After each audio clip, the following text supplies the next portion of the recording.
बिस्मिल्लाहिर्रहमानिर्रहीम। अस्सलाम वालेकुम। पाकिस्तान टुडे के साथ मैं हूं मंसूर आजम काजी।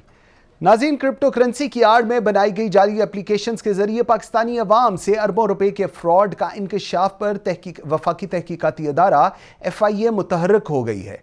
FIA साइबर क्राइम को दिसंबर 2021 में 11 ऑनलाइन एप्लीकेशंस के जरिए फ्रॉड करके बैरून मुल्क रकम मुंतकिल करने की शिकायत मिली। ये ऑनलाइन एप्लीकेशंस क्रिप्टो करेंसी की आलमी एक्सचेंज बाइनॉन्स ने रजिस्टर्ड की थी, जिसके जरिए फ्रॉड हुआ। ऑनलाइन सरमायाकारी में मुबैना खुर्द बुर्द के इंकशाफ के बाद FIA साइबर क्राइम विंग ने बैनुल अक़वामी ऑनलाइन सरमायाकारी कंपनी बाइनॉन्स के पाकिस्तान में जनरल मैनेजर को नोटिस जारी कर दिया। इसके अलावा FIA ने अमेरिका और बरतानिया में बाइनॉन्स के हेडक्वार्टर्स को भी नोटिस भेजे और उनसे मुबैना खुर्द बुर्द के हवाले से तफसीलात मांगी हैं। FIA के साइबर क्राइम विंग सिंध के सरबराह इमरान रियाज ने एक बयान में बताया कि पाकिस्तान में पोंजी स्कीम्स के जरिए बहुत सी ऑनलाइन सरमायाकारी के फ्रॉड जारी हैं, जिनमें सरमायाकारों से ज़्यादा क्लाइंट्स लाने पर उनकी सरमायाकारी पर ज़्यादा मुनाफे का वादा किया जाता है। ये स्कीम्स नए क्लाइंट्स की कीमत पर पुराने क्लाइंट्स को फ़ायदा पहुंचाती हैं और बिलाखिर अरबों रुपए का ठीक ठाक सरमाया बनाने पर गायब हो जाती हैं। सरबराह FIA cyber crime Imran Riaz के मुताबिक 11 मोबाइल फ़ोन एप्लीकेशंस दिसंबर में अचानक बंद हो गईं, जिस पर हज़ारों पाकिस्तानी रजिस्टर्ड थे। इन हज़ारों पाकिस्तानियों ने एप्लीकेशंस में अरबों रुपए लगा रखे थे। इंक्वायरी में के इब्तदाई नताइज के मुताबिक ऐसी कंपनीज के साथ सरमायाकारी की गर्ज से 3 से 5 हज़ार अफराद मुंसलिक थे, जबकि सरमायाकारों की रकम $100 से $80,000 तक थी। रकम का मजमूई हजम $100 मिलियन है।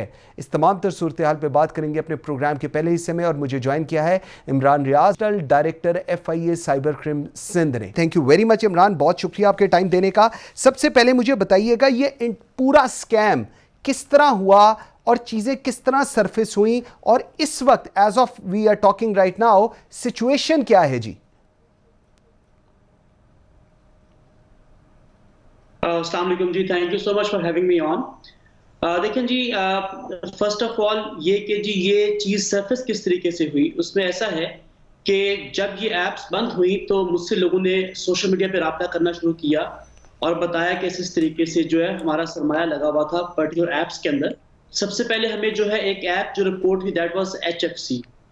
और उसके बाद फिर जब बाकी लोगों ने राब्ता किया तो एक UC के नाम से थी, AVG के नाम से थी, HT Fox के नाम से थी, और टोटल 11 इस तरह की एप्लीकेशंस थी। तो हमने फिर इन लोगों से पर्सनली मैंने बात की, डिफरेंट इनबॉक्स मैसेज मैंने चेक किए, तो कोई KPK से था, कोई फैसलाबाद से था, कोई DG खान से था, कोई कराची से था। तो इनफैक्ट यानी कि ऑल क्रॉस जो अफेक्टिव्स थे पूरे पाकिस्तान के अंदर थे। तो इस तरीके से ये सरफेस में आया। तो उसके बाद जो है जो कराची में और सक्खर हैदराबाद में जो हमारे ऑफिसेज हैं, चूंकि जुरिस्डिक्शन मेरी ये है, तो यहाँ पे हमने लोगों से राब्ता किया पहले और उनसे कहा कि जी आप हमारे पास आए, एप्लीकेशन दें, कंप्लेंट दें, क्योंकि कंप्लेंट जो है मस्ट है हमारे पास किस चीज़ को भी प्रोसीड करने के लिए। तो वो कंप्लेंट्स हमारे पास आए, उनसे तमाम मालूमात ली कि किस तरीके से ये जो फ्रॉड उनके साथ किया गया।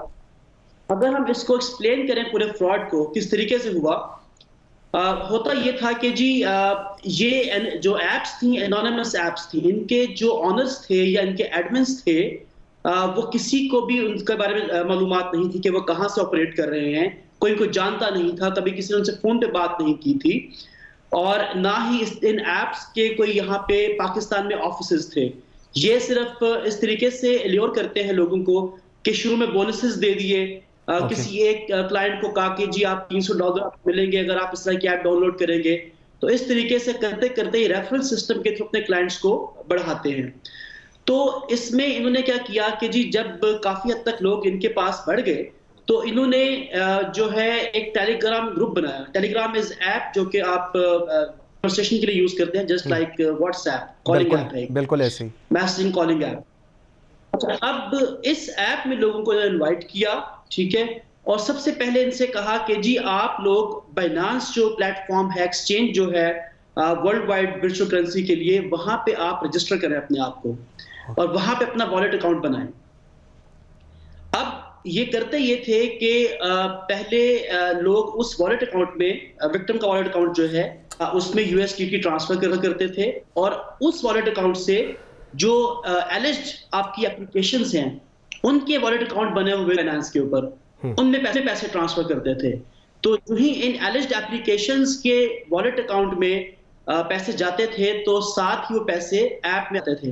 अब जाहिर तो ये लोग क्या कर रहे थे कि लोगों को ये बता रहे थे कि जी ये हम बिटकॉइन में इन्वेस्ट कर रहे हैं, क्रिप्टो करेंसी में इन्वेस्ट कर रहे हैं, वर्चुअल करेंसी में इन्वेस्ट कर रहे हैं। लेकिन इनफैक्ट ये तमाम एप्स जो थी, इनका जो मोडस ऑपरेंडी था वो ये था कि बेटिंग एप्स थी।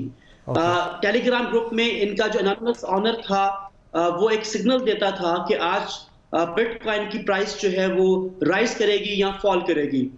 तो उसकी इंफॉर्मेशन के ऊपर, सिग्नल के ऊपर लोग फिर ऐप पे जाके एक मैप बना हुआ था जो कि क्रिप्टो करेंसी का, बिटकॉइन का राइज फॉल का मैप था।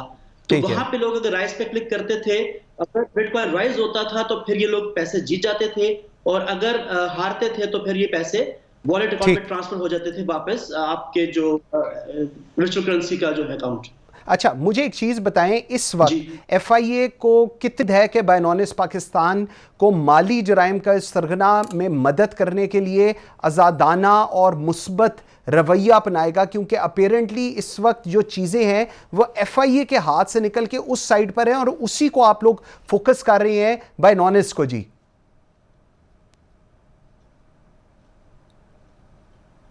देखिए जी, बात यह है कि जो तरीकाकार इसमें इस्तेमाल किया गया है, इसमें मजबूरी है हमारी कि हम इस तरह के प्लेटफॉर्म को राब्ता करें। हमने टेलीग्राम से राब्ता भी किया है कि जो एनोनिमस आपके जो एडमिन्स थे या जो ऑनर था ऐप का, जो कि इस टेलीग्राम ग्रुप को रन कर रहा था, उसके बारे में मालूमात दी जाएं। और ये फर्स्ट टाइम ऐसा हुआ है, टेलीग्राम से भी राब्ता पाकिस्तान से किया गया है और साथ ही साथ में बाइनांस से भी राब्ता किया है। आई एम वेरी होपफुल जी। बाइनांस जो है एक वर्ल्ड वाइड एक्सचेंज है और इसके अपने एक सेट पैटर्न्स हैं, रूल्स एंड रेगुलेशंस हैं, और आई एम वेरी होपफुल कि जी हमसे राब्ता करेंगे, क्योंकि जिस नौयत का ये फ्रॉड हुआ है और जिस क्वांटम का फ्रॉड ये हुआ है और इसमें जितने लोग इन्वॉल्व हैं, विक्टिम्स जो हैं, तो आई एम वेरी श्योर कि जी इंशाल्लाह ये जल्दी हमसे राब्ता करेंगे। अच्छा, मैं अगर बात करूं, कंप्यूटर्स के बहुत बड़े नेटवर्क हैं जिनके नोड पूरी दुनिया में फैले हुए हैं, तो इसकी मदद से रकूम की मुंतकली का जो अमल है वो होता है। क्या इस अमल इससे मुतल्लिक मामलात को खुफिया निगरानी में मुमकिन है, या आप इसको ओपनली करेंगे? किस तरह आप इसको आप मैनेज करेंगे इस पूरी चीज़ को? देखें जी, ये तमाम जो है खुफिया ही है basically. We don't have any information right now. जो भी इंफॉर्मेशन है ब्लॉकचेन की सूरत में वो बाइनांस के पास मौजूद है, वही इसकी तमाम जो ट्रैकिंग कर सकते हैं। थोड़ा सा मैं नाजरीन को समझाने के लिए बताऊं कि अब बाइनांस एक्सचेंज है क्या, हम क्या रहे हैं। लाइक जैसे बैंक में आपके बैंक अकाउंट्स होते हैं, अगर कोई बैंकिंग फ्रॉड होता है तो हम बैंक से राब्ता करते हैं कि हमें बताया जाए कि फ्रॉडेड अमाउंट जो है वो किस जगह कहाँ ट्रांसफर हुई। उसको ट्रेस करते करते फिर हम वो क्रिमिनल तक पहुंचते हैं। इन द सेम वे हमने बाइनांस से कहा है कि जी हमने पूरे पाकिस्तान में डिफरेंट लोगों से मैंने बातचीत की और उनसे वॉलेट एड्रेस जो है, आप समझ लें जैसे बैंक का अकाउंट नंबर होता है, तो वो वॉलेट एड्रेस हमने इकट्ठे किए कि जी इन एप्स में पैसे कहाँ कहाँ ट्रांसफर हुए थे। हमने उन तमाम वॉलेट एड्रेसेस की एक लिस्ट बनाई जो कि ऑलमोस्ट 26 थे हमारे पास, जो अभी तक आ चुके हैं, और वो हमने दिए हैं बाइनांस को और पूछा है कि जी आप बताएं कि वॉलेट एड्रेस किसके हैं। इवन अगर मैं भी हूं, अगर मैं बाइनांस पे अपना पर्सनल अकाउंट खोलता हूं तो उस केस में बाइनांस क्या करता है कि मुझसे वेरिफिकेशन मांगता है। वो मुझसे मेरा पासपोर्ट आईडी मांगता है या मेरा आईडी कार्ड मांगता है, उसके बाद मुझे वेरीफाई करता है। अगर एक इतने सिंपल से स्केल के ऊपर, एक पर्सनल स्केल के ऊपर वो मुझसे इतनी डिटेल मांग रहे हैं, आई एम प्रीटी श्योर कि जी जो इस तरह की एप्स उन्होंने लिंक की हुई अपने सिस्टम के साथ, तो उनसे बाकायदा वो पूछेंगे और उन्होंने इस तरह के डॉक्यूमेंट्स मांगे होंगे कि जी क्या आप SCCP से रजिस्टर्ड हैं कि नहीं है, FBR से रजिस्टर्ड हैं कि नहीं है। तो ऑल दी सपोर्टिंग डॉक्यूमेंट्स जो है वहां पे लाजमी उन्होंने दिए होंगे अगर इस तरह की ऐप खुली है। और अगर इस तरह की ऐप डॉक्यूमेंट्स नहीं मांगे गए उनसे, तो फिर डेफिनेटली ये लैप्स है on the behalf of Binance. बिल्कुल ठीक है। अच्छा, इस निज़ाम में लाखों डॉलर्स गर्दिश कर रहे होते हैं और इस अमल पर नज़र रखना हुकूमतों का, मरकज़ी बैंक्स का, रेगुलेटर्स और इदारों के लिए तकरीबन नामुमकिन नज़र आता है। इस पर आपका क्या व्यू पॉइंट है? ये किस कदर इस पे रेगुलेशन ठीक होनी चाहिए, या बैंकों को, या स्टेट बैंक को, या एससीसीपी, उनका कितना इफेक्टिव रोल आप देखते हैं अब गोइंग फॉरवर्ड इसमें होना चाहिए? देखिए जी, कोई भी अगर एक्सचेंज ऐसी है जैसे आपका बैंकिंग का निजाम है, हाँ। वो तमाम लोग जो है रजिस्टर्ड है एससीसीपी, और सबकी regulatory authority state bank of Pakistan है। तो इसी तरह अगर कोई भी इस तरह की एक्सचेंज जो है, जो वर्चुअल करेंसी की एक्सचेंज है, अगर पाकिस्तान में कभी आती है तो उसको रेगुलेट होना पड़ेगा under the rules of state bank of Pakistan और under the rules of security and exchange commission of Pakistan.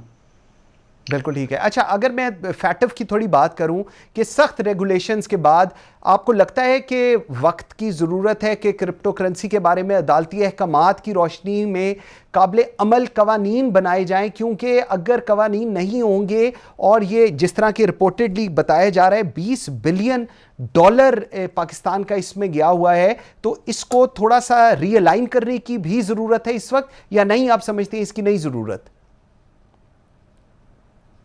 Ji definitely, तमाम स्टेक होल्डर्स जो हैं वो इस चीज़ पे मुत्फिक हैं कि इसको रीअलाइन करने की ज़रूरत है, इसको सिस्टमाइज करने की ज़रूरत है।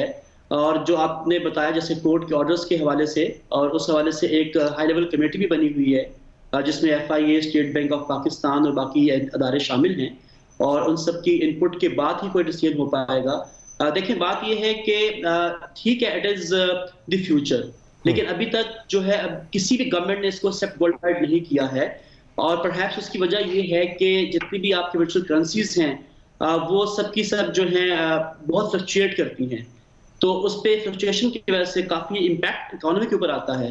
तो इसलिए आई बिलीव कि गवर्नमेंट्स इसको करेंसीज को रेगुलेट करने में रिलेक्टेड हैं। तो डिसीजन मेकिंग जो है that is at the top level. तो लेट्स सी के what comes from the committee over there. अच्छा, जिस तरह अभी आप बात कर रहे हैं, और मेरे ख्याल में पाकिस्तान में क्रिप्टो करेंसी बंद करने की बड़ी वजह बिल्कुल यही है कि हुकूमतें समझती हैं कि अवाम रुपया देकर डॉलर खरीदेगी, जो मनी लॉन्ड्रिंग का बायस बनेगा। लेकिन चंद रोज़ पहले शाये होने वाली जो एक खबर के मुताबिक पाकिस्तान में $20 मिलियन, जिस तरह मैंने पहले भी बताया, क्रिप्टो करेंसी के मालिक हैं। यानी मसला वहीं का वहीं है। क्या इसकी वजह बाइनेंस जैसी बड़ी कंपनीज को या एक्सचेंज को नज़रअंदाज करना है? क्या समझ रहे हैं आप इसको? देखिए जी, पहली बात तो ये है कि आई कांट कमेंट कि ये $20 बिलियन का जो फिगर है कहां से आया। रिपोर्टेडली आया हुआ है, रिपोर्टेडली मुझे फिगर लग रहा है। सॉरी, आपका सवाल क्या था? मैं कह रहा था कि बिल्कुल हुकूमत का यही ख्याल होता है कि जी वो शायद इसलिए रेगुलराइज नहीं कर रहे क्योंकि उनका ख्याल है कि लोग डॉलर लेंगे, मनी लॉन्ड्रिंग करेंगे। लेकिन अगर इतनी अमाउंट इसके अंदर $20 बिलियन रिपोर्टेडली बताई जा रही है, तो इसका मसला तो फिर वहीं पर खड़ा है। वो पता ही नहीं चल रहा किसी को कि ये कहां पर है पैसा, आपकी बुक्स में भी नहीं है, लेकिन है भी, पता भी नहीं चल रहा। इसके ऊपर आई वाज आस्किंग कि क्या करने की फिर आगे जरूरत है? देखिए, जैसे मैं पहले कहा, इसमें तो जो कमेटी टॉप लेवल के ऊपर है वही डिसाइड करेगी, और I am not privy of the facts कि वहां पे क्या इसमें बातें हुई हैं, क्या इस पर डिसीजन मेकिंग की गई अभी तक, और कौन से पॉइंट्स को डिस्कस किया गया है। तो जब ये कमेटी वहां से कोई चीज निकालेगी तभी कुछ इस पर बात कर सकते हैं। ठीक है। अच्छा, अगर हुकूमत की पाबंदी के बावजूद, let me take it from the other side, अगर हुकूमत की पाबंदी के बावजूद अभी भी लोग क्रिप्टो खरीद रहे हैं, तो इसको, और इससे आपकी मईशत को कोई फ़ायदा भी अपेरेंटली नज़र नहीं आ रहा, तो इसका हल आप, क्योंकि इस चीज़ को बड़ी इन डेप्थ देख रहे हैं, how do you see this कि इसका फिर रिजल्ट क्या निकलना चाहिए अगर पता भी नहीं चल रहा आपकी इकोनॉमी इफेक्ट हो रही है? देखिए, मेरे ख्याल में चीजों को रेगुलेट होना चाहिए। कोई भी, लेट्स सपोज गवर्नमेंट अपनी एक्सचेंज को इस तरह की बनाती है, या कोई फॉरेन एक्सचेंज पाकिस्तान में काम कर रही है, तो इसको रेगुलेट होना चाहिए। और उसका फायदा ये है कि जैसे भी हमने बाइनेंस से राब्ता किया है, अगर रेगुलेट होगा तो ये राब्ता करना आसान है। आपके कंट्री के लॉज के मुताबिक जो है फिर वो चलेंगे, जारी बात है, और उनसे आप जो भी इंफॉर्मेशन जो है वो ले सकते हैं। जैसे कि आप देखें ना, आपके जैसे बैंक्स होते हैं, जब अभी आजकल आपने देखा है कि जी आपका फाइनेंशियल मॉनिटरिंग यूनिट बना हुआ है, और आप बैंक्स जो है वो सस्पिशियस ट्रांजैक्शंस जो उनको रिपोर्ट करते हैं FMU को, जो कि बाद में FIA को रिपोर्ट की जाती है, जिसमें इन्वेस्टिगेट करते हैं कि जी ये फलां अकाउंट है, इसमें इतनी अमाउंट कहां से आ रही है। तो डेफिनेटली अगर वो रेगुलेटेड होगा कोई भी एक्सचेंज, चाहे गवर्नमेंट ऑफ पाकिस्तान का हो या तो फॉरेन एक्सचेंज हो, तो उस केस में ये है कि नजर रखना आसान होगा कि रेलेवेंट एक्सचेंज बता सकेगा कि जी एक फलां फलां वॉलेट अकाउंट है जिसमें हाई ट्रांजैक्शंस हो रही हैं, तो इससे डेफिनेटली आगे चीजों को कंट्रोल करने में और जो आपकी इलीगल एक्टिविटीज में जो पैसा इस्तेमाल होता है, वर्चुअल करेंसी इस्तेमाल होती है, उसको कंट्रोल करने में, उस पर निगाह रखने में बड़ी आसानी होगी। बिल्कुल ठीक है। अच्छा, एक और चीज़, SCCP की मैं बात करूं, सिक्योरिटी एंड एक्सचेंज कमीशन की, मैं स्टेट बैंक ऑफ पाकिस्तान की बात करूं, मरकज़ी बैंक के मुताबिक पाबंदियां और क्रिप्टो करेंसी की तजारत के गैर कानूनी होने के बावजूद पाकिस्तान में भी इन ममालिक में सर फहरिस्त क्यों है जहां लोगों ने क्रिप्टो करेंसी में भारी सरमायाकारी कर रखी है? एक चीज़ बैन की हुई है, आपका स्टेट बैंक कहता है डोंट डू इट, आपका SCCP कहता है डोंट डू इट, हुकूमत कहती है डोंट डू इट, जो एजेंसीज इनको मॉनिटर करती हैं वो कह रही है डोंट डू इट। फिर क्या आप समझती हैं क्यों लोग इतने इंटरेस्टेड हैं कि जी इस चीज़ के अंदर इन्वेस्टमेंट की जाए? देखिए जी, एक तो हाइप क्रिएट हुई है पूरी दुनिया में क्रिप्टो करेंसी के हवाले से, और वो जिस तरह के प्रॉफिट्स लोगों ने कुछ इसमें कमाए भी, ऑफ कोर्स, के बाद लोगों ने अगर बिटकॉइन खरीदा $500 का तो बाद में $2,000 का बेचा, तो प्रॉफिट्स वर टू हाई। तो जिन लोगों ने इसमें इन्वेस्ट किया तो उनको अच्छे प्रॉफिट्स मिले, उस वजह से हाइप पूरी दुनिया में भी क्रिएट हुई है। अब definitely state bank of Pakistan ने बड़ा एक वाइज इसमें स्टैंडिंग ऑर्डर निकाला, नोटिफिकेशन निकाला कि जी ये रिस्की इन्वेस्टमेंट है, क्योंकि जहां पे भी फ्लक्चुएशन इज टू हाई या टू लो, वहां पे जो है आपके पैसे के ज्यादा खतरा होता है। लेकिन इस हाइप के बावजूद जो है, इस तमाम नोटिफिकेशन के बावजूद जो है, हाइप इतनी ज्यादा है कि लोग इसमें इन्वेस्ट कर रहे हैं। बिल्कुल ठीक है। अच्छा, एक और चीज़ मुझे बताएं, इस पर पाबंदी आयद है, इसके बारे में आम लोगों के पास ज़्यादा इंफॉर्मेशन नहीं है, और शायद क्या आप समझती हैं ये भी एक वजह है कि इसकी खरीदो फरोख्त बहुत ज़्यादा हो रही है, बिकॉज लोगों के पास पूरी इंफॉर्मेशन नहीं है इसके रिलेटेड। सो जो कोई इसको जिस तरह मिस सेल करता है वो उसी तरह मिस सेल हो जाते हैं और लोग उसको एक्सेप्ट कर लेते हैं।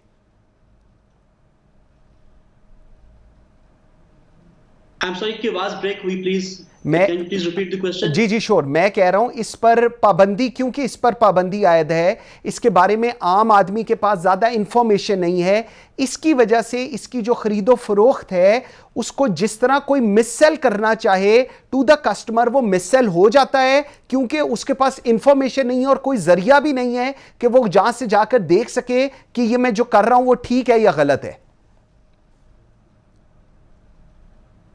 अच्छा, थोड़ा सा इसमें मैं आपको इन्फॉर्म करूं कि पाबंदी का वर्ड तो नहीं है, इसको रिकमेंड नहीं किया गया स्टेट बैंक की तरफ से।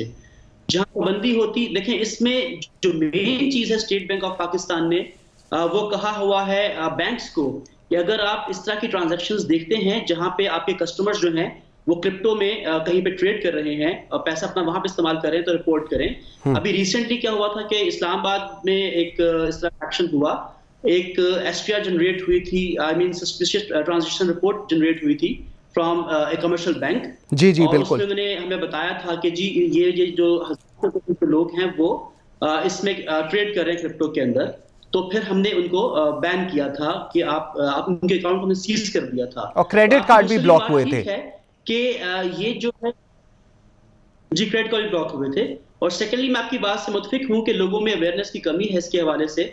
मे भी हर किसी को नहीं पता कि जी जो नोटिफिकेशन है about the regulation of crypto currency और उसका जो ममनू किया गया है या उसको कॉशन दिया गया है, कॉशन इसलिए दिया गया है कि लोग अपने पैसे ज़ाया ना कर बैठे, जैसे कि अभी इस ऑनलाइन फ्रॉड में ज़ाया लोगों ने किए। तो आपकी बात ठीक है, लोगों तक इस चीज़ की अवेयरनेस जो है वो कम है और इसको बढ़ाने की ज़रूरत है, और लोग जो हैं वो कही और सुनी बातों के ऊपर अमल करते हैं और इस पर इन्वेस्ट कर देते हैं। अभी इस फ्रॉड में देखा लोगों ने सिर्फ हेयरसे के ऊपर इतना पैसा जो है अपना जाया कर दिया, और ना इन कंपनीज का कहीं पे ऑफिस था जो फ्रॉडलेंट कंपनीज थी, जो एप्स थी, और ना इनका कोई नुमाइंदा सामने था, लेकिन सिर्फ हेयरसे के ऊपर कि जी प्रॉफिट इज टू हाई, तो लोगों ने इसमें इन्वेस्ट किया और उस लालच में आके अपने पैसे को जाया कर दिया। बिल्कुल ठीक है, क्योंकि अभी जब हम पहले बात कर रहे थे ना कि इस पर पाबंदी नहीं है, तो जब ये जिस बैंक का आपने जिक्र किया जिनके क्रेडिट कार्ड्स भी ब्लॉक हो गए, उन लोगों का ये व्यू पॉइंट है कि जी अगर पाबंदी नहीं है तो फिर हमारे कार्ड्स क्यों ब्लॉक किए गए। और एक ये एलिमेंट भी है कि लोग शायद नहीं बताना चाहते, अभी भी हमारे अंदर वो इशू है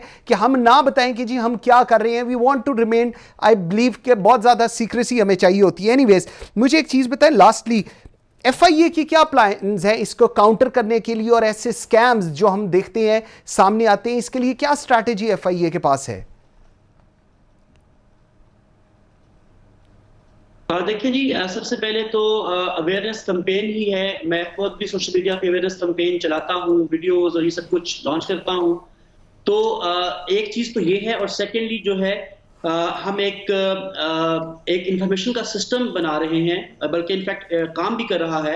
अभी भी जो ये तमाम हमें जो शिकायत इन ऐप्स के हवाले से आई, उसी इंफॉर्मेशन सिस्टम के तहत आई, जिसको हम अभी रेगुलराइज भी कर रहे हैं कि लोग हमसे खुद राब्ता करें। यानी कि हमने पब्लिक के साथ जो अपना कांटेक्ट है उसको बढ़ाया है, और हम इसको साइबर पेट्रोलिंग का कॉन्सेप्ट कहते हैं। जैसे पुलिस की पेट्रोलिंग हो रही होती है कि जी आप साइबर स्पेस को पेट्रोल करें, और कोई भी इंडिविजुअल जो आपकी सोसाइटी का है, अगर कोई भी क्राइम सोसाइटी में हो रहा है, आप फील करते हैं, तो आप हमें इन्फॉर्म करें। तो डेफिनेटली जब इस तरह की हमें इन्फॉर्मेशन मिलेगी तो फिर ऑन इट्स ऑन जो है उस पर एक्ट करेंगे, और इस तरह की ऐप्स को जो है वो ब्लॉक करेंगे, और फिर बाद में जो है वो इसी तरीके से इनको तलाश करेंगे कि ये कहाँ से रजिस्टर हुई थी और किस प्लेटफॉर्म पे काम कर रही थी और पैसे कहाँ पे जा रहे थे। ओके, लास्ट मुझे जरा बताइएगा, लोग people use P2P to buy USDT here in Pakistan, लोगों का ये ख्याल है, और लोग इस ऐसे स्कैम्स में इसलिए फंस जाते हैं और उसके बाद रिपोर्ट नहीं करते, बिकॉज वो कहते हैं जी FIA ने उसको छोड़ के हमारे पीछे पड़ जाएगा और हमारे से इन्वेस्टिगेशन शुरू हो जाएगी। इसके लिए क्या करने की ज़रूरत है? क्योंकि बहुत सारे ऐसे लोग हैं जो बहुत सारे स्कैम्स में ऐसे फंसते हैं, लेकिन वो इसलिए उसको रिपोर्ट नहीं करते बिकॉज दे बिलीव कि जी FIA हमारे पीछे पड़ जाएगी और हमारा वो जो इशू है उसको छोड़ के हमारी सारी चीज़ें निकालने पे लग जाएगी। ये एक बहुत बड़ा इशू है जो एक आम publicly people face this thing. जी डेफिनेटली मुझे इवन इस वाले केस में भी काफी इस तरह के इश्यूज आए कि जो लोग हैं वो रिपोर्ट कर भी रहे हैं और नहीं भी कर रहे हैं, और जो नहीं कर रहे हैं वो इसी डर से नहीं कर रहे हैं कि जी अगर मैंने बता दिया कि मैंने किसी भी ऐप में $50,000 लगाए थे तो FIA इन्वेस्टिगेट करेगा जी वो पैसे कहाँ से आए। खैर ये एक अलग डोमेन है, लेकिन फॉर दी टाइम बीइंग मैं लोगों से यही कहूंगा इस फ्रॉड के हवाले से कि यू शुड कम अप, ठीक है। और हम जो है चूंकि इस तरह की चीजों को देख रहे हैं, और मेन जो चीज है ना इसमें P2P के अंदर जो पीयर टू पीयर ट्रांजैक्शंस की बात आप कर रहे हैं, हाँ जी, ये बेसिकली तमाम इस वक्त बुराइयों की तरफ है। भले वो एक्सचेंज कोई भी हो, बाइनांस हो या दुनिया की कोई एक्सचेंज भी हो, ठीक है। तो आई am not targeting Binance on that, ठीक है। तो तमाम एक्सचेंजेस दुनिया की जो हैं वो इस तरीके से इन पे जो P2P ट्रांजैक्शंस हो रही है, दे आर सस्पिशियस ट्रांजैक्शंस अक्सर जिसमें होती हैं। आप उसमें जो है मनी लॉन्ड्रिंग उसके जरिए से बेशुमार हो रही है। तो डेफिनेटली जब ये हमारा ये बाइनांस से राब्ता हो जाएगा, और I am very very optimistic about that, तो उसके बाद जो है हम P2P के ऊपर काम भी करेंगे। और देखें जब हम उसको देखेंगे एक पर्टिकुलर ट्रांजैक्शन को, एक पर्टिकुलर वॉलेट अकाउंट को, और जब उस इंडिविजुअल के पास जाएंगे उसकी डिटेल देखेंगे, अगर वो अपने मीन्स को जस्टिफाई कर पाएगा, अगर वो अपनी मनी ट्रेल को जस्टिफाई कर पाएगा, चाहे उसकी जितनी बड़ी अमाउंट क्यों ना हो, तो FIA उसको कतन भी हरास नहीं कर सकता, FIA कतन जो है उसको तंग नहीं करेगा। हाँ, अगर उसका पैसा जो है वो इलीगल मीन्स से आया है, ब्लैक मार्केट का पैसा कोई है, तो वो उसको जस्टिफाई नहीं कर पाएगा अपने मीन्स को, तो डेफिनेटली फिर उस पर हम एक्शन करेंगे। लेकिन किसी इंडिविजुअल को इस बात से डरने की जरूरत नहीं है कि अगर हम FIA में जाएंगे तो हम खुद काबू में आ जाएंगे। अगर आपका पैसा साफ है तो आप कतन काबू में नहीं आएंगे। Just be sure on that. बिल्कुल ठीक है। Imran Riaz, thank you very much जी, I am very great your time. Viewers, एक छोटी सी ब्रेक लेते हैं, जिस वक्त ब्रेक से वापस आते हैं तो फाइनेंस मिनिस्टर ने कहा है रिगार्डिंग टैक्स कलेक्शन कि अब हम लोग पहुंचेंगे। क्या था उनका कहना और इससे क्या मतलब अखज़ कर रहे हैं, इस पर ज़रा इकोनॉमिस्ट से बात करेंगे। मेरे साथ रहिएगा।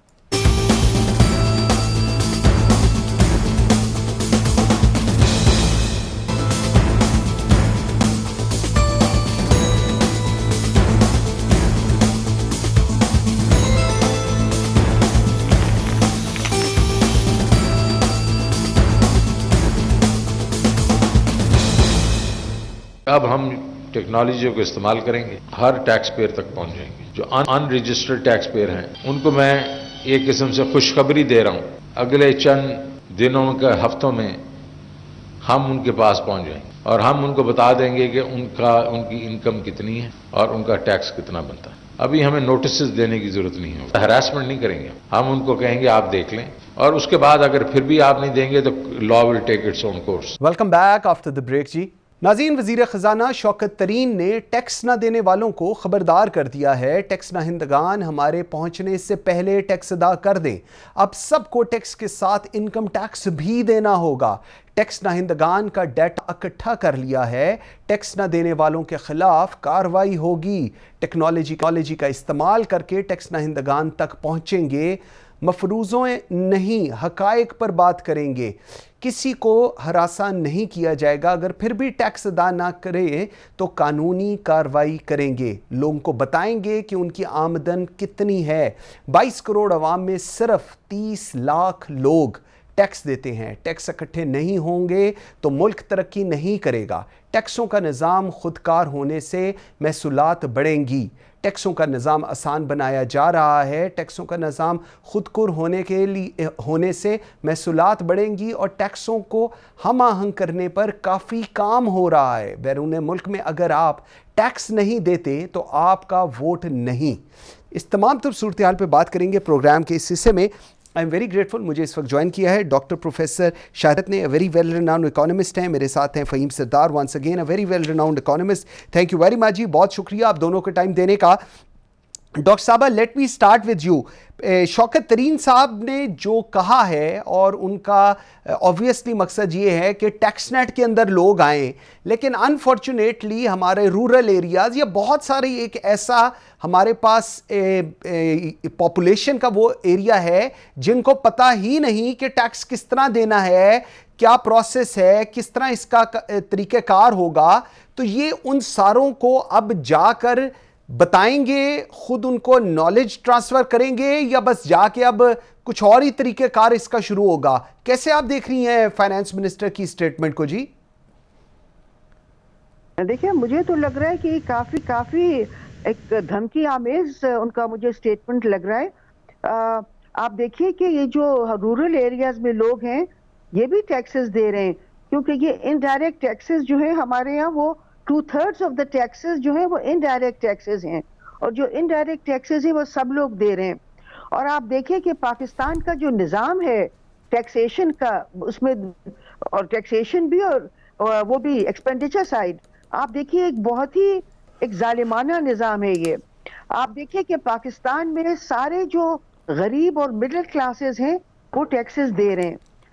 पाकिस्तान का जो भी हुकूमत आती है उसकी कोशिश होती है कि टैक्स का इंसिडेंस जो लोग दे रहे हैं उन पे इंसिडेंस और बढ़ा दिया जाए, बजाय इसके कि टैक्स नेट में दौलतमंद लोग शामिल किए जाएं।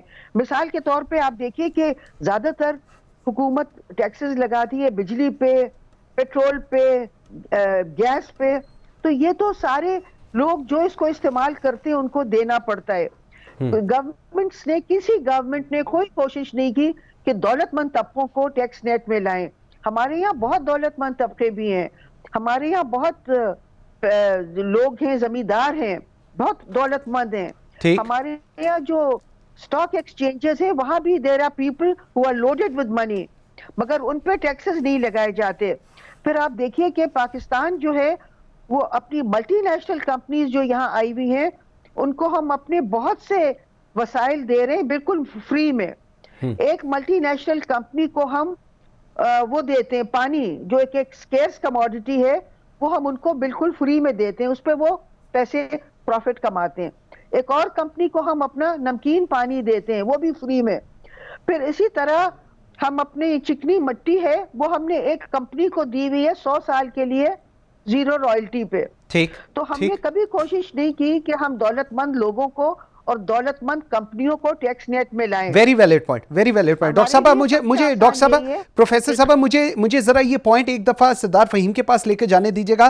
फहीम साहब बड़ा इंपॉर्टेंट बात की है इस वक्त प्रोफेसर साहबा में, लेकिन उसके साथ मैं देखता हूं अब फाइनेंस मिनिस्टर कह रही हैं कि अब सबको टैक्स के साथ इनकम टैक्स भी देना पड़ेगा। सर, कीपिंग इन माइंड कि आपकी इस वक्त इस 22 करोड़ जिसका वो जिक्र कर रही हैं, 9 करोड़ फैमिलीज जो हैं वो एहसास प्रोग्राम के अंदर हैं इस वक्त, पॉवर्टी लाइन से आपकी एक मेजॉरिटी नीचे आ चुकी है। तो सर फिर टैक्स नेट को बढ़ाने के लिए ये इस तरह की तरीकेकार ये ठीक है जी, ऐसे ही होता है?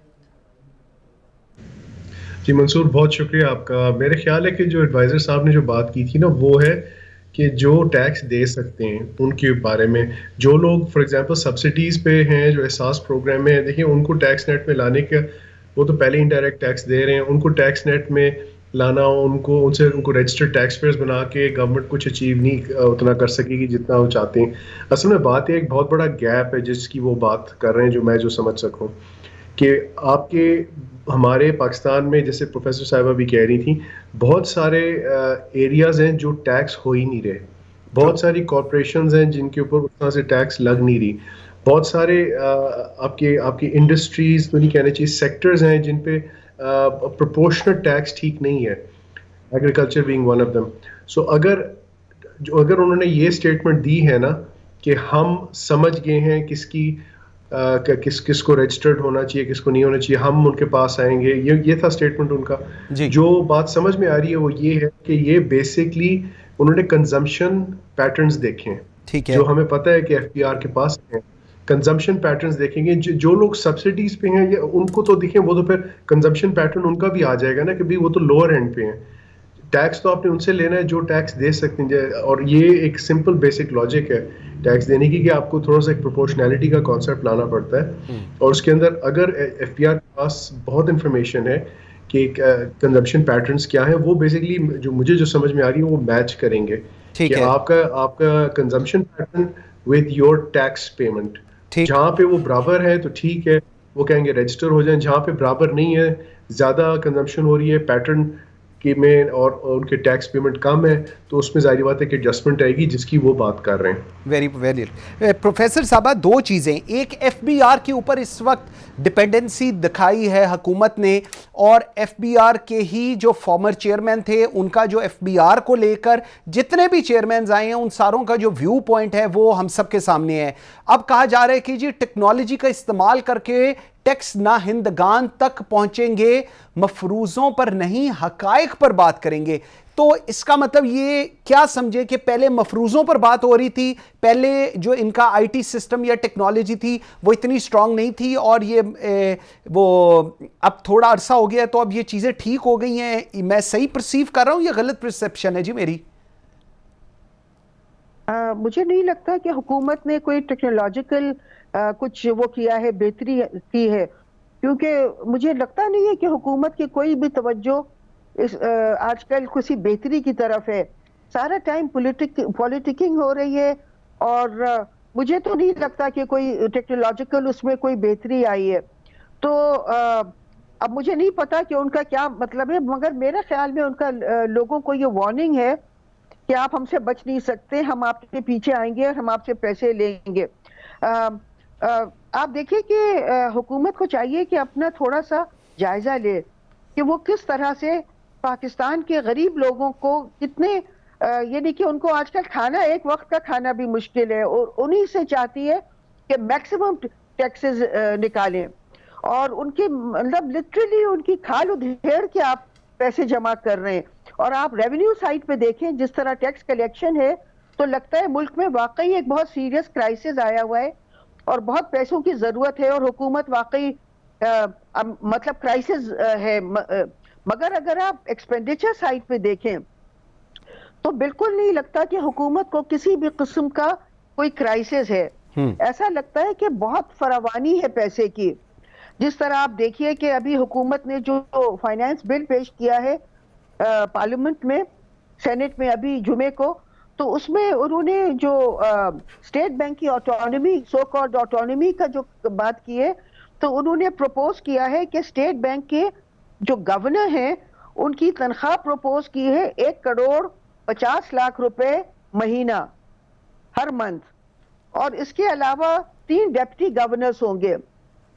जब गवर्नर की तनख्वाह 1.5 करोड़ रुपए महीना है तो डेप्टी गवर्नर्स की कम से कम 1 करोड़ तो होगी। तो इससे तो लग रहा है कि हुकूमत के पास बहुत पैसा है। और मुझे पता चला है कि जब ये पार्लियामेंट कैबिनेट में पेश हुआ तो 5-7 मिनट में कैबिनेट ने इसको अप्रूव कर दिया, स्टेट बैंक की सो कॉल्ड ऑटोनॉमी। तो इससे लगता है कि पैसे की तो बहुत फरावानी है। मैं जरा ये मुकम्मल कर लूं, फिर आप देखिए कि 28 मिलियन पाउंड्स हुकूमत ने ब्रॉडशीट को खड़े खड़े दे दिए, अपने डिप्लोमेटिक अकाउंट से निकाल के कमर्शियल अकाउंट में डाल दिए। तो पैसा है तो तभी तो वो इस तरह से अल्ले तलल्ले हो रहे हैं। फिर ICSID ने जो 5.9 बिलियन हर्जाना डाला था, गवर्नमेंट ने उसको भी चैलेंज नहीं किया। हालांकि सब ने बताया, प्रोफेसर जेफरी सैक्स ने कहा कि ये बिल्कुल बेजवाज है और इसका कोई जवाब नहीं है, क्योंकि तेथियान कॉपर कंपनी को प्रॉपर एग्रीमेंट भी नहीं हुआ था, मगर गवर्नमेंट ने उसको चैलेंज नहीं किया। फिर आप देखिए कि पंजाब गवर्नमेंट इस वक्त नई गाड़ियां खरीद रही है। हाँ जी, प्राइम मिनिस्टर साहब हेलीकॉप्टर्स में घूमते हैं। तो मुझे तो नहीं लगता, आप रेवेन्यू साइड पे अगर देखें, एक्सपेंडिचर साइड पे, कि कोई भी क्राइसिस है। लगता है कि बहुत है, प्लेंटीफुल और बहुत अल्ले तलल्ले करने की गुंजाइश है जिसमें। प्रोफेसर साहब, पॉइंट आ गया आपका। फ़हीम साहब, मुझे बताएं, ये जो पॉइंट रेज हुआ है, एक जगह हम लोग टैक्स कलेक्शन की बात कर रहे हैं, ऑब्वियसली टैक्स इकट्ठे नहीं होंगे तो मुल्क तरक्की नहीं करेगा, ये मेरे ख्याल में अब बच्चों को भी पता है कि जी टैक्स देना बड़ा ज़रूरी है। लेकिन दूसरी साइड अगर हम देखें कि एक्सपेंडिचर कैसे चल रहा है, वो एक लिस्ट है जो अभी डॉक्टर शाहिदा वजारत ने बताई है, इसका मवाजना अगर आप करते हैं तो आपको लगता है कि ये ट्रैक ठीक है, हुकूमत सही रास्ते पर चल रही है जी, या कोई और मिसिंग लिंक है अंदर? जी देखिए, बड़ा सिंपल सा असूल है कि आपकी रेवेन्यू वक्त के साथ बढ़नी चाहिए और आपके जो अखराजात हैं वो भी अगर बढ़े, लेकिन हमेशा जो आमदन है वो ज़्यादा होनी चाहिए आपके अखराजात से। अखराजात किसी भी किस्म का वो डेवलपमेंटल हो तो बेहतर है। नॉन डेवलपमेंटल एक्सपेंडिचर जिसमें आपकी मज़ीद आमदन नहीं बनाई जाएगी, वो हमेशा आपके लिए वो आपको फ़ायदा पहुँचा नहीं सकता। अगर इस तरह के कोई खर्चे हो रहे हैं, अगर वो अप्रूव हो रहे हैं, तो जाहिर बात है उनको ऑस्टेरिटी थोड़ी लानी पड़ेगी। लेकिन ये किस तरह हो रहे हैं, कैसे हो रहे हैं, इस पर मैं अभी कमेंट नहीं कर सकता, क्योंकि मैंने इनको एग्जैक्टली देखा नहीं है। सीधी सी बात ये है कि आमदन बढ़ानी है और ख़र्चा अपना कम करना है। ख़र्चा कम करने का मतलब ये नहीं कि इंसान ख़र्चा ना करे, लेकिन ख़र्चे का उसके जो डायरेक्शन है, उसकी जिस तरफ उसको जाना चाहिए, वो है डेवलपमेंटल एक्सपेंडिचर्स। उससे क्या होता है कि आपसे आपकी आमदन और बढ़ती है, उससे मईशत आपकी बेहतर होती है। अगर नॉन डेवलपमेंटल एक्सपेंडिचर्स मुल्क के बढ़ने शुरू हो जाएं तो उसमें फिर मसले आने शुरू हो जाते हैं। हमें पाकिस्तान में, मुझे याद पड़ता है कि जब 2-3 दफ़ा ऑस्टेरिटी की ड्राइव हुई है, मतलब कि 2018 में भी हुई थी, उससे शायद पहले भी हुई थी, मुझे एग्जैक्टली याद नहीं आ रहा। लेकिन जो ऑस्टेरिटी का मकसद होता है वो ये होता है कि खर्चे आपके वो हों सिर्फ जो बहुत लाजमी हैं। और अगर हम सिर्फ लाजमी खर्चों पे फोकस करेंगे तो उसमें होगा क्या कि आपकी बचत ज़्यादा होती है और आपकी आमदन आपकी बचती चली जाती है। तो आपका एक पॉजिटिव आपका एक गैप आता है, उसकी ज़रूरत होती है। डेवलपमेंटल एक्सपेंडिचर्स जो होते हैं उनको क्लासिफाई कर देना चाहिए कि ये डेवलपमेंटल एक्सपेंडिचर है और ये नॉन डेवलपमेंटल एक्सपेंडिचर है। ज़ाहिरी बात है, दोनों में बहुत फ़र्क है और हमारी कोशिश जो है इस तरफ होनी चाहिए कि हम ज़्यादातर डेवलपमेंटल की तरफ ही फोकस करें। अच्छा, मुझे ज़रा ये फ़हीम साहब ये भी बताइएगा, ऑस्टेरिटी की आपने बात की और बिल्कुल जो हम पिछले 3.5 साल में देख रहे हैं, ये जो अभी रिसेंटली कैबिनेट की वाली बात की है, ब्रॉडशीट की बात की, ICSID वाली बात की, इस सारे को देख के ऑस्टेरिटी आपको लग रहा है कोशिश हो रही है हुकूमत की तरफ से? देखिए, ब्रॉडशीट वगैरह पे जो उसकी लीगल मामलात है वो सच्ची बात है मैंने इतनी मुझे गहराई में नहीं पता, लेकिन देखिए वो लीगल एक्सपेंडिचर्स हैं। हाँ। वो सब जुडिस मैटर्स हैं जिनके नतीजे में कोई एक खर्चा आता है। आपने जीते भी तो हैं केसेस, उनका भी तो हमें जिक्र करना चाहिए।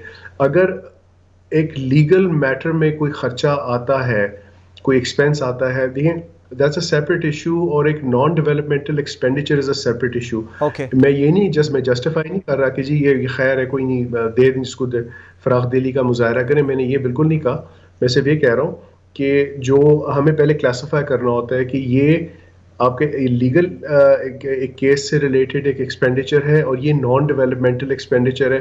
फ़हीम अगर मतलब ज़्यादा कैजुअली खर्चे करने शुरू कर दें या फ़हीम एक डेवलपमेंटल मामलात की तरफ फोकस करना शुरू कर दे, खर्चे करना शुरू कर पॉइंट आ गया, थोड़ा सा हमें क्लासिफाई करना बहुत जरूरी है। बिल्कुल ठीक है। डॉक्टर साहब मुझे एक चीज बताएं, फाइनेंस मिनिस्टर ने यह भी कहा है कि किसी को हरासा नहीं किया जाएगा, अगर फिर भी टैक्स अदा नहीं करेंगे तो कानूनी कार्रवाई करेंगे। सो इससे ये चीज एटलीस्ट वो जो एक हैरासमेंट का शायद थोड़ा ज्यादा चल रहा था, आपको लगता है ये चीजें ठीक है? क्योंकि वो कह रहे हैं कि जी हम लोगों को अब बताएंगे कि उनकी आमदन कितनी है। सो इसको आप किस पैराए में फिर देखेंगी जी? मेरा ख्याल में ये तो अच्छा उन्होंने, I mean it's a good sign कि उन्होंने कहा है कि लोगों को हरासा नहीं किया जाएगा। मगर मेरे ख्याल में फाइनेंस मिनिस्टर साहब को चाहिए कि लोगों को इंसेंटिव दें टैक्स अदा करने का। अब आप देखिए कि मेरे तो टैक्सेस वहीं पे कट जाते हैं, मेरे तो सैलरी में से कट जाते हैं। हमारे भी जी। अगर मेरे टैक्सेस नहीं कट रहे होते तो मुझे कोई इंसेंटिव नहीं था टैक्स देने का। हाँ। क्योंकि मेरे जो I mean tax quid pro होता है, there is a quid pro कि आप जो टैक्स देते हैं उसके बदले आपको कुछ मिलता है। यानी कि आपको बेहतर सड़कें मिलती हैं, आपको बेहतर पानी की सहूलियात होती हैं, आपको गैस बिजली वगैरह की बेहतर सहूलियात मिलती हैं। मगर आप देखिए पाकिस्तान में टैक्सेस में there is no quid pro. हम कितना भी टैक्स दें, हम उसके बदले में बेहतर सहूलियात नहीं मिलती हैं। जो डेवलपमेंट की आप बात कर रहे थे, वो बहुत, मैं भी डेवलपमेंट के एक्सपेंडिचर्स की बहुत दिलदादा हूँ, मगर बड़े अफसोस के साथ कहना पड़ता है कि हम लोग इतने करप्ट हैं कि हमने हर चीज में खाने पीने का एक जरिया निकाल लिया है कि हम लोग यूं पैसे लेके डेवलपमेंट के नेशनल असेंबली के मेंबर्स को बांट देते हैं, उनको खुश करने को, उनको करप्शन, ये भी करप्शन है एक तरह का कि वो थोड़ा सा डेवलपमेंट पे खर्च करते हैं और कुछ अपना रख लेते हैं। तो हम लोग बहुत माहिर हैं करप्शन के नए नए तरीके निकालने में। ठीक हो गया, बिल्कुल ठीक है। फहीम साहब लास्ट कमेंट मुझे दीजिएगा, जो टैक्स पेयर है उसको कोई इंसेंटिव नहीं है, और लोग शायद ये भी एक बहुत बड़ी वजह है, आप, मैं, डॉक्टर साहबा, हम जैसे लोग जिनको सैलरीज आती हैं वो क्रेडिट होने से पहले ही हजूर कट जाता है टैक्स, तो हम तो कुछ कर ही नहीं सकते। सो लोगों को इंसेंटिवाइज करने की भी बहुत ज्यादा जरूरत है, इस पर हुकूमत का कोई फोकस नहीं है। लास्ट कॉमेंट दीजिएगा जी। देखिए, इंसेंटिवाइज करना बहुत ज़रूरी होता है, लेकिन इनकरेज करना और एक थोड़ा बेशक मैं कहूँगा सख्ती से इनकरेज करना, नरमी से इनकरेज करना, दोनों चीज़ें करनी चाहिए। क्योंकि पाकिस्तान की पॉपुलेशन है 220 मिलियन, और उसमें से अगर सिर्फ जैसे कि कहते तो 30 लाख हैं जो टैक्स दे रहे हैं, असल में सिर्फ कोई 2.5 लाख दे रहे हैं, सॉरी 25 लाख दे रहे हैं जी। तो मतलब कि जितना आप इनकरेज करेंगे लेकिन एक उसको मुस्तकिल तरीके से करेंगे तो ये एक मुफीद टैक्स का बेस बढ़ेगा। कम से कम 8-9 मिलियन तो टैक्स पेयर्स होने चाहिए पाकिस्तान में, कम से कम। बिल्कुल ऐसे, बिल्कुल ऐसे, बिल्कुल ठीक है। Sardar Faheem, thank you very much. Doctor Shahida Wazarat, बहुत शुक्रिया आपके टाइम देने का।